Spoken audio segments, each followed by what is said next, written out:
Our hearts beat to the city streets. We began to feel the fire. We rise like tall buildings as the chemicals they take us higher. The night's young and it's just begun as she put. Hi friends, good morning. কেমন আছো তোমরা সবাই? আশা করছি সবাই খুব ভালো আছো, সুস্থ আছো, আর আমরাও না বেশ ভালো আছি। আর আজকে আমার আরও একটি নতুন ব্লগে তোমাদের সকলকে ওয়েলকাম আর অনেক ভালোবাসা। আজকের দিনটা হচ্ছে সোমবার, আর এখন ঘড়ির কাঁটায় বাজে ঠিক সকাল 6টা। আর এখন থেকেই তোমাদেরকে সাথে নিয়ে সঙ্গে নিয়ে আমি আমার ব্লগটা শুরু করছি। আশা করছি অন্যান্য দিনের মতন আজকের ভিডিওটাও তোমাদের একটু হলেও ভালো লাগবে। জানো তো, আমি যখন সকালে 5:30 নাগাদ ঘুম থেকে উঠেছি, আকাশটা না তখন থেকেই খুব ঝলমল করছে রৌদ্রতে। আর পুরো আকাশটা এতটাই পরিষ্কার ছিল, দেখে মনে হচ্ছে যেন শরতের আকাশ। দেখে তো মনটা ভীষণই ভালো লাগছিল, কিন্তু ভাবছিলাম গরমটাও তো আজকে খুব পড়বে, এত রোদ উঠেছে, গরমটা ভীষণই পড়বে। আজ জানো তো অনেকটা সকাল সকালই ঘুম থেকে উঠে গেছি, কিন্তু ছেলের স্কুল নেই, তাও উঠলাম, কারণ আজকে এক জায়গায় যাওয়ার আছে। কিন্তু কোথায় যাব সেটা তোমরা পুরোটা ভিডিওটা দেখতে থাকো, তাহলেই তোমরা জানতে পারবে। তো যাই হোক, উঠেই না ওইদিকে আগে সদর দরজাটায় জল দিয়ে এসেছি, তারপর বাসি নাইটিটা চেঞ্জ করে নিয়ে একটু ফ্রেশ হয়ে নিলাম। আর প্রতিদিনকার মতন 1 গ্লাস জল আর খেজুর খেয়ে তারপরে লেগে পড়েছি সংসারের কাজে। আর জানো তো, আজকে শুধু তোমাদের দাদা ভাইয়ের মতনই রান্নাবান্না করব, আমাদের রান্নাবান্না আর করবো না। তো যাই হোক, তাই ভাবলাম একটু আলু সেদ্ধ ভাত আর ডিম সেদ্ধই করে দেব। তাই ভাবলাম এত তাড়াতাড়ি আর রান্নাবান্নাটা বসাবো না, গরম গরম করে দেব, তাহলে সেটাই নিয়ে যাবে। তাই ভাবলাম ততক্ষণ ঘরের বাসি কাজকর্মগুলো সেরে ফেলি।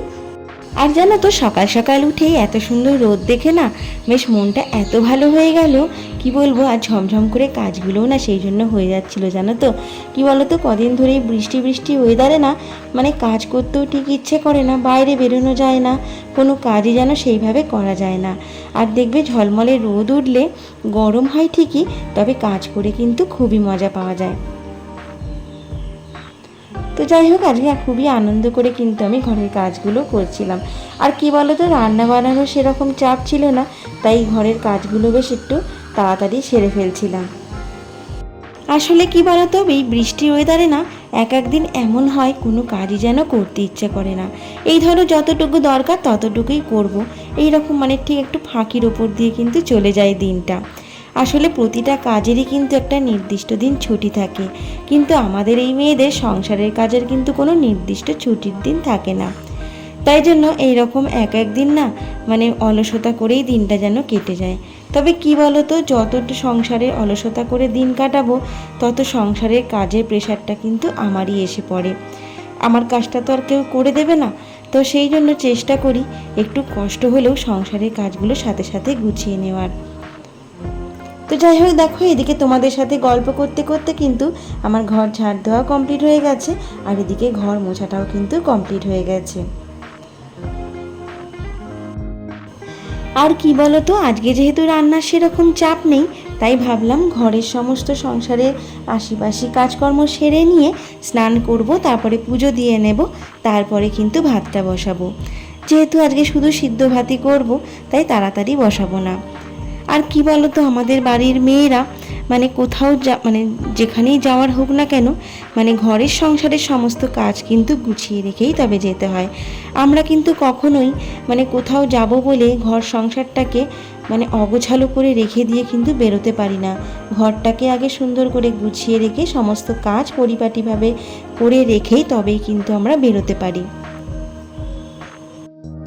আর এই যে দেখো, কালকে রাতের যে বাসনগুলো ছিল সেগুলো কিন্তু আমার ধোয়া মাজা হয়ে গেছে, আর সেই হাতে একটু বেসিনটাও ঘষে নিচ্ছি। কি বলো তো, রোজ যদি এইভাবে মানে বাসন টাসন ধোয়ার পর একটু বেসিনটাকে ধোয়া মাজা করা যায়, তাহলে না ডিপ ক্লিন করতে হয় না, বেশ পরিষ্কারই থাকে। তাই আমি বাসনটা ধোয়ার সাথে সাথেই সেই হাতে একটুখানি পরিষ্কার করে নিই। আর দেখো এদিকে যে বালতি দুটো আছে, এতে না আমি জল ধরে রাখি, এই জলেতে আমি রান্না করি। তো বালতিগুলো ফাঁকা হয়ে গেছিলো, তাই সেই বালতিগুলো একটু ভরে নিলাম। তো আমার এদিকে সমস্ত কাজ হয়ে গেছে, এবার চলে যাচ্ছি আমি স্নানে। আর জানো তো আজ হচ্ছে উল্টো রথ, তাই জন্যই তোমাদের দাদাভাই আজ সকাল সকাল উঠে পড়েছে, উঠেই চলে গেছে কিন্তু ফুল আর মিষ্টি নিয়ে আসতে। আর সেই কারণেই কিন্তু আমার সকাল সকাল ওঠা, জানো তো। ভাবছিলাম যে বেলা করে পুজো দেওয়ার থেকে, যেহেতু আজকে উল্টো রথ, তাই সকাল সকাল কাজকর্ম সেরে পুজোটা সেরে নেব, তারপরে রান্নাবান্নায় হাত দেবো। আর তার সাথে সাথে আজ জানো তো আমার ভাইয়েরও জন্মদিন, তো সেই কারণে বাপের বাড়ি যাওয়ারও ইচ্ছা আছে বলতে আমাকে বলেইছে যেতে। তাই ভাবলাম যে সকাল সকাল কাজকর্ম সেরে তাড়াতাড়ি করে গেলে মায়ের হাতে হাতে একটু কাজগুলো করে দেওয়া যাবে। তাই জানো তো সকালবেলা উঠেই একদম কিন্তু একটুও বসিনি, জানো তো। ওঠার পরেই একদম না বসেই সংসারের কাজগুলো কিন্তু শুরু করে দিয়েছিলাম। তাহলে না হলে কী বলো তো, সময়ের মধ্যে না বেরোতে পারবো না, আর তাতে না অনেকটাই লেট হয়ে যাবে, জানো তো। আর এই দেখো বলতে বলতে তোমাদের দাদাভাইও কিন্তু এদিকে মিষ্টি, ফুল, মালা সবই কিন্তু নিয়ে চলে এসেছে। আর দেখো তার সাথে সাথে আমি কিন্তু পুজোটাও সেরে নিলাম। আর জানো তো এই কদিন ধরে যেহেতু রথটা নিচেই রয়েছে, আমার ঘরের ঠাকুরের সাথে সাথে জগন্নাথ, বলরাম, সুভদ্রাকেও কিন্তু সেবা দিয়েছিলাম, জানো তো। আর এদিকে দেখো কিছুটা কাজ জানো তো আমি অফ ক্যামেরাতেই সেরে নিয়েছিলাম। ওদিকে কিন্তু তোমাদের দাদা ভাইয়ের দুপুরের ভাত, আলু সেদ্ধ, ডিম সেদ্ধ এগুলো কিন্তু সবই আমার সারা হয়ে গেছিলো। আর টিফিনটাও গুছিয়ে দিয়েছিলাম, আর তার সাথে সাথে জলখাবারটাও করে নিয়েছিলাম। আর তারপর তোমাদের দাদা ভাই কিন্তু অফিসে বেরিয়ে গেছিলো, তারপরে চলে এসেছিলাম সোজা বাপের বাড়িতে। আর এসেই দেখো মা দেখলাম অনেক কাজ সেরে রেখেছে, তারপরে আমি বললাম দাও মাছগুলো আমি ধুয়ে নিচ্ছি। তো এদিকে মাছগুলো আমি দেখো ধুয়ে নিচ্ছিলাম, আর এইগুলো ছিল কাতলা মাছ। তো মাই আজকে সব রান্না বান্না করবে, আমি শুধু মাকে একটু কাটাকুটো বা মশলা পেস্ট করা এগুলোতে একটু হেল্প করব। কি বলো তো, আজকে যেহেতু ভাইয়ের জন্মদিন, তাই মাকে বললাম তুমি তোমার ছেলের জন্য তুমি নিজেই রান্না করবে, আমি আজকে আর কিছু রান্না বান্না করব না।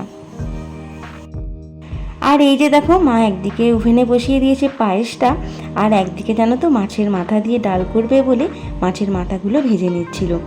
আর এদিকে ততক্ষণ আমি ভাবলাম যে মাছটা যেহেতু আলু দিয়ে একটু ঝাল মতন করবে, তাও আমি আলুগুলো ততক্ষণ কেটে নিই।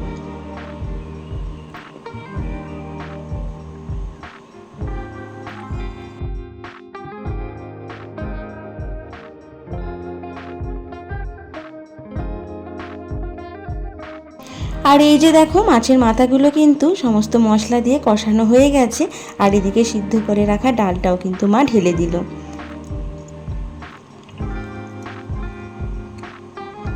তো এদিকে দেখো মুগের ডালটা কিন্তু একেবারেই কমপ্লিট হয়ে গেছে, আর তার সাথে সাথে এদিকে দেখো মাছগুলো মা ভাজতে দিয়ে দিয়েছে। আর সকালবেলা জানো তো মা সমস্ত 5 রকম ভাজা, তারপরে চাটনি এগুলো কিন্তু সবই করে রেখেছিল। আর এদিকে আমি জানো তো মাছের যে মশলা লাগবে সেই মশলাটা কিন্তু পেস্ট করে নিচ্ছিলাম। কি বলো তো, এই পেঁয়াজ, আদা, রসুন, টমেটো, কাঁচা লঙ্কা এইগুলোই। আর এত দূর পর্যন্ত আমার যেসব বন্ধুরা আমার ভিডিওটা দেখছো, তোমাদের ভিডিওটা দেখে যদি কিছু ভালো লেগে থাকে তাহলে প্লিজ একটা লাইক, কমেন্ট, শেয়ার করে দিও। আর আমার চ্যানেলে যদি তোমরা নতুন বন্ধু হয়ে থাকো তাহলে আমার চ্যানেলটিকে সাবস্ক্রাইব করে আমার পাশে থাকার, সঙ্গে থাকার অনুরোধ রইল। আর এই যে দেখো মায়ের কিন্তু ওদিকে মাছগুলো সব ভাজা হয়ে গেছে, আর আমাকে বললো একটু চালটা ধুয়ে দিতে, সেটাই ধুয়ে দিচ্ছিলাম। আর মা এদিকে ভাতটা বসিয়ে দিল। আর এরপর যাব, ছেলে পড়তে গেছে যেহেতু ওকে আনতে যাব।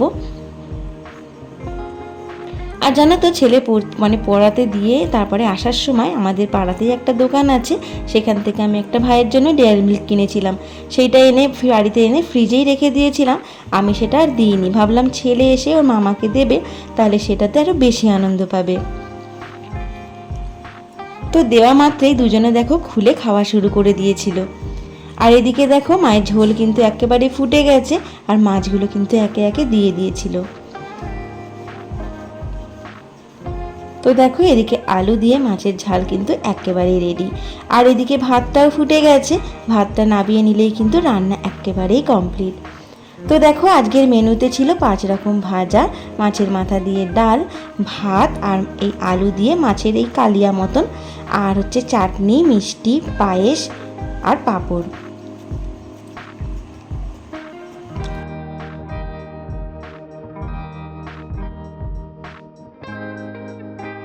আর এদিকে তারপরে সমস্ত রান্না বান্না সেরে মা চলে গিয়েছিল স্নান করতে, কারণ সকালে যেহেতু মা রান্নার দিকে ব্যস্ত ছিল, সকালে স্নান পুজোটা সারতে পারিনি।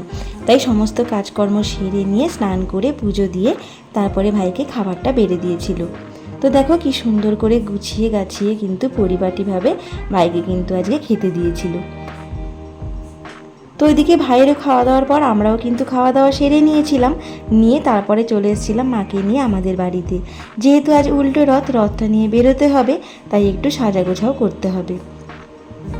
তো আগের দিন এই যে প্লাস্টিকের যে ফুলগুলো আছে সেগুলো দিয়ে তো কিছুটা সাজানোই ছিল, আর তার সাথে এই যে চাল ফুলগুলো আছে থোকা করে চাল ফুলগুলো, এইগুলো কিন্তু শুকিয়ে যেহেতু গেছিলো আগের দিনের, তো আর সেগুলো থাকে না এতদিন, তো সেইগুলো সব ফেলে দিয়ে নতুন করে আবার ফুল তুলে সেইগুলো দিয়ে সুন্দর করে মা সাজিয়ে দিয়েছিল।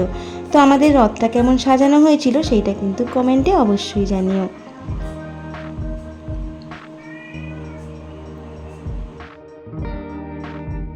আর জানো তো এদিকে মা রথটা সাজিয়ে রেখে মা চলে গেছিলো বাড়িতে এদিকে রেডি হতে, আর আমরাও কিন্তু রেডি হয়ে নিয়েছিলাম।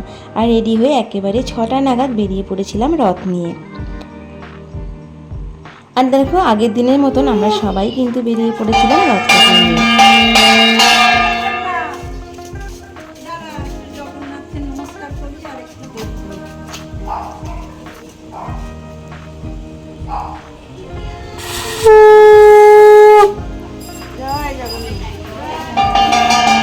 আর এই যে দেখো ওদিক দিয়ে ঘুরতে ঘুরতে চলে এসেছিলাম কিন্তু কাকিমার বাড়ির দিকে, আর ওদের সবার সঙ্গে দেখা করেই তারপরে কিন্তু চলে যাব সোজা বাড়ি। তো চলো বন্ধুরা, আজকের ভিডিওটা এখানেই শেষ করছি। দেখা হচ্ছে আবার একটি পরের ভিডিওতে। ততক্ষণ তোমরা সবাই ভালো থেকো, সুস্থ থেকো।